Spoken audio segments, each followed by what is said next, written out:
My name is Jacob Henson, and for the exam mini video module 1, I will be discussing the Lion hypothesis, X inactivation, and other concepts associated.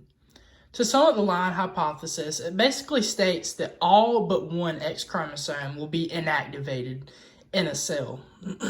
And so the trait that's associated with that chromosome will not be expressed. And so for the sake of the tortoiseshell cat, fur color is X-linked. And so when one chromosome becomes inactivated, it will then code for the opposite of what it originally coded for. And so if you have two chromosomes in a cell, and each cell may vary the way it becomes inactivated. And so you have one chromosome that codes for orange, then you have another chromosome that codes for black. And if this chromosome becomes inactivated, it will code for black.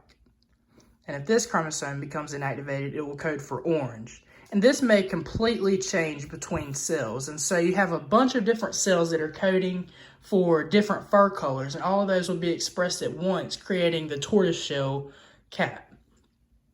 And so even in a clone tortoiseshell cat, the coloration will vary depending on how those clusters organize themselves.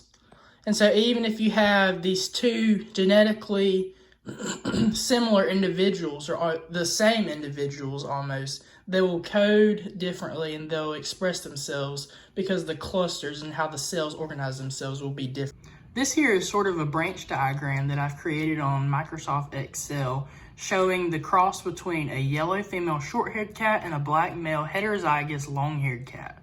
And so you would have a quarter of a chance of that individual being a female that's heterozygous for black hair and also heterozygous for long hair. And then if you move down, you have a quarter of a chance of creating a female with heterozygous for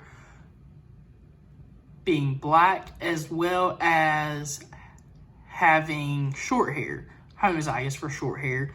And then you have two options for creating a male cat that is going to be yellow with a heterozygous trait for long hair, as well as a quarter of a chance of creating a male with yellow hair and homozygous for short hair.